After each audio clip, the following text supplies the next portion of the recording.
എല്ലാവർക്കും ക്രിസ്തുയേശുവിൻ്റെ നിസ്തുല നാമത്തിൽ സ്നേഹവന്ദനം. ഇന്നത്തെ നമ്മുടെ ധ്യാനത്തിനായി വിശുദ്ധ യോഹന്നാൻ എഴുതിയ സുവിശേഷം 20-ാം അധ്യായം 24-ഉം 25-ഉം വാക്യങ്ങൾ. യോഹന്നാൻ 20-ന്റെ 24-ഉം 25-ഉം വാക്യങ്ങൾ. എന്നാൽ യേശു വന്നപ്പോൾ പന്തിരുവരിൽ ഒരുവനായ ദിദിമോസ് എന്ന തോമാസ് അവരോടുകൂടെ ഉണ്ടായിരുന്നില്ല. മറ്റേ ശിഷ്യന്മാർ അവനോട്, ഞങ്ങൾ കർത്താവിനെ കണ്ടു എന്ന് പറഞ്ഞാറേ, ഞാൻ അവൻ്റെ കൈകളിൽ ആണിപ്പഴുത് കാണുകയും ആണിപ്പഴുതിൽ വിരലിടുകയും അവൻ്റെ വിലാപ്പുറത്ത് കൈയിടുകയും ചെയ്തിട്ടല്ലാതെ വിശ്വസിക്കയില്ല എന്ന് അവൻ അവരോട് പറഞ്ഞു. കർത്താവിൻ്റെ പരിശുദ്ധ നാമം വാഴ്ത്തപ്പെടട്ടെ. വിശുദ്ധ അപ്പോസ്തലനായിരുന്ന തോമസ്, അദ്ദേഹത്തിന് പൊതുവെ ഉണ്ടായിരുന്ന ഒരു ചീത്ത പേരാണ് തൊട്ടുവിശ്വാസി. ഉത്തിതനായ ക്രിസ്തുവിനെ നേരിട്ട് കണ്ട് അവൻ്റെ കൈകാലുകളിലും പാർശ്വമുറിവുകളിലും തൊട്ട് ബോധ്യപ്പെട്ട് മാത്രമേ വിശ്വസിക്കുകയുള്ളൂ എന്ന് കുറച്ച് ശാഠ്യം പിടിച്ചതുകൊണ്ടാണ് ഇങ്ങനെ ഒരു പേര് വന്നത്. എന്നാൽ കർത്താവിൻ്റെ ഉത്ഥാനത്തെ സംശയിച്ചത് തോമസ് അപ്പോസ്തലൻ മാത്രമായിരുന്നില്ല. ബാക്കി 10 പേരിൽ ആരാണ് ക്രിസ്തുവിനെ കാണാതെ തന്നെ അവൻ ഉയിർത്തെഴുന്നേറ്റു എന്ന് വിശ്വസിച്ചത്? ആരുമില്ല. ഞങ്ങൾ അവനെ കണ്ടു എന്ന് സ്ത്രീകൾ പോയി പറഞ്ഞിട്ടും അത് കെട്ടുകഥ പോലെ തോന്നിയ ആളുകളാണ് ബാക്കിയുള്ളവർ. സുവിശേഷങ്ങളിലെ ഒന്നിലും അങ്ങനെ ഒരു സൂചനയില്ല. ഉദ്ധിതനായ ക്രിസ്തു ആദ്യം സ്ത്രീകൾക്ക് പ്രത്യക്ഷപ്പെടുന്നതായാണ് സുവിശേഷങ്ങൾ രേഖപ്പെടുത്തുന്നത്. ശിഷ്യന്മാർ 11 പേരും അവരെ വിശ്വസിക്കുന്നില്ല. ക്രിസ്തു പ്രത്യക്ഷപ്പെടുമ്പോഴാകട്ടെ ഭൂതത്തെ കാണുന്നത് പോലെ അവർക്ക് തോന്നിയെന്ന് ഒരു ഭാഗത്ത് വായിക്കുന്നു. ക്രിസ്തു തൻ്റെ കൈകളും കാലുകളും പാർശ്വവുമൊക്കെ കാണാനും തൊട്ടു നോക്കാനും ക്ഷണിച്ചുകൊണ്ടാണ് അവരെ വിശ്വസിക്കാൻ സഹായിക്കുന്നത്. ഉയർപ്പിക്കപ്പെട്ടതിന് ശേഷം തന്നെ കണ്ടവരെ വിശ്വസിക്കാത്തത് കൊണ്ട് അവരുടെ വിശ്വാസരാഹിത്യത്തെയും ഹൃദയകാഠിന്യത്തെയും അവൻ കുറ്റപ്പെടുത്തുന്നു അങ്ങനെ കുറ്റപ്പെടുത്തിയെന്ന് മർക്കോസ് വിവരിക്കുന്നുണ്ട്. എന്നിട്ടും തോമസ് അപ്പോസ്തലന്റെ സംശയത്തെ യോഹന്നാൻ എടുത്ത് പറയുന്നത് വിശ്വാസവും യുക്തിയും ചേർന്ന് പോകാനുള്ള ഒരു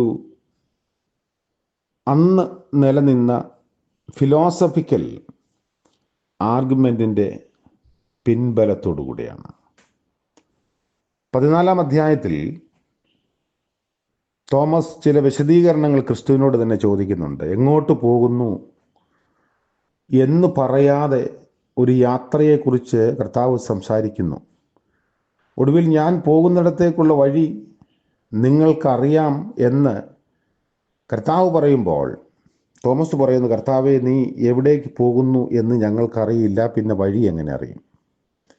ഇതൊരു ന്യായമായ ചോദ്യം. തോമസ് മാത്രമേ അങ്ങനെ വെട്ടിത്തുറന്ന് ചോദിക്കുന്നുള്ളൂ. അപ്പോൾ ഇങ്ങനെ യുക്തിപൂർവമായ ചില അന്വേഷണങ്ങളും കണ്ടെത്തലുകളും കൊണ്ട് ബലപ്പെട്ടതുകൊണ്ടാവണം ക്രിസ്തുവിന് വേണ്ടി മറ്റുള്ളവരെക്കാൾ അപകടകരമായ ചില സാഹസിക യാത്രകളും പ്രവർത്തനങ്ങളുമൊക്കെ തോമസ് അപ്പോസ്തലൻ ചെയ്തത്. അതുകൊണ്ടാണ് മറ്റൊരു ഭൂഖണ്ഡത്തിലേക്ക് സുവിശേഷ ദൂതുമായൊക്കെ സഞ്ചരിക്കാൻ ഉള്ളിൽ വലിയൊരു ജ്വലനമുണ്ടായതും. ആ തോമസ് പിന്നെ ഇങ്ങനെ എഴുതി, യേശു പറഞ്ഞു, അന്വേഷിക്കുന്നവൻ കണ്ടെത്തുന്നത് വരെ അന്വേഷിക്കട്ടെ. കണ്ടെത്തുമ്പോൾ അവൻ അസ്വസ്ഥനാകും. അസ്വസ്ഥനാകുമ്പോൾ അവൻ ആശ്ചര്യപ്പെടുകയും എല്ലാറ്റിനെയും അവൻ അടക്കി ഭരിക്കുകയും ചെയ്യും. തോമസിൻ്റെ സുവിശേഷം എന്ന് പറയുന്ന ഒരു സുവിശേഷ ഭാഗമുണ്ട്.